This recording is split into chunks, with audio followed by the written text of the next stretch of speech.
Ahojte děti, dneska se učím abecedu. A, B, C, Č, D, D, E, F, H. Co to tam plácám? F, co? Tomíčku, měl by se to naučit, seš moc hodnej. Ale pak je A, B, C, Č, D, D, E, F, G, H, H, I, J, K, L, M, N, Ň, O, P, Q, R, S, Š, T, Č, U, V, W, V, X, Y, Z, Ž. Ano, A, B, C, Č, D, D, E, F, G, H, H, I, J, K, L, M, N, Ň, F, G, H, H, I, J, K, L, M, N, Ň, O, P, Q, R, S, Š, T, Č, U, V, W, X, Y, Z, Ž. Jupi!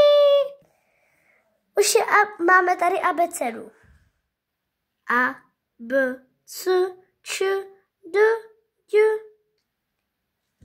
E, F, G, H, I, J, K, L, M, N, K, L, M, N. A jdeme na další stránku. Ň, O, P, Q, R, S, Š, T, Č, U, V, W, X, Y, Z, Ž. Tak, někteří děti to možná trošku umíte a někteří to neumíte vůbec. Ale i třeba když se na mě koukáte rodiče, tak můžete nejdřív své děti naučit A, B, C, Č, D, D, E, F, G, H, I, J, K, L, M, N, O, P, Q, R, S, Š, T, Č, U, V, W, X, Y, Z, Ž.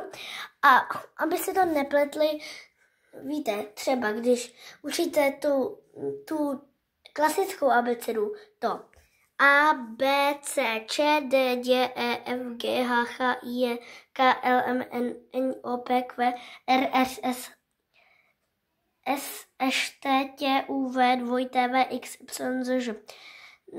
No, neděláte jako, nechci vám v tom nějak jako to, ale prostě chci vám říct jenom, že bude lepší, když ty děti, když naučíte abecedu F, prostě abecedu bez těch samohlásek. Potom to bude pro ty děti lepší.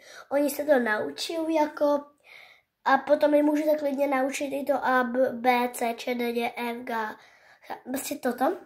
Ale asi pro ně nejvýhodnější bude, když jim prostě naučíte to A, B, C, Č, D, D, F, G, H, I, J, K, L, M, N, O, P, Q, R, S, Š, T, Č. No, takže, no fakt, no tak já, to mi chce něco říct? Já jsem teď spadl, ale už jsem se zase obrátil. A chci vám říct, teď vás děti naučím abecedu. Já, Tomík. A, B, C, Č, D, D, E, F, G, H, I, J, K, L, M, N, Ň, O, P, Q, R, S, Š, T, Č, U, V, W, X, Y, Z, Ž. Tohle je naše abeceda. Tohle je česká naše česká abeceda.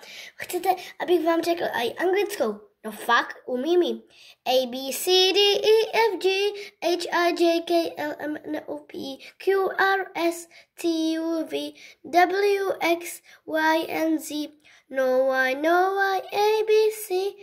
No, to. A tak, taková je. Ale o anglické abecedě až někdy příště. Ahoj! Ahoj!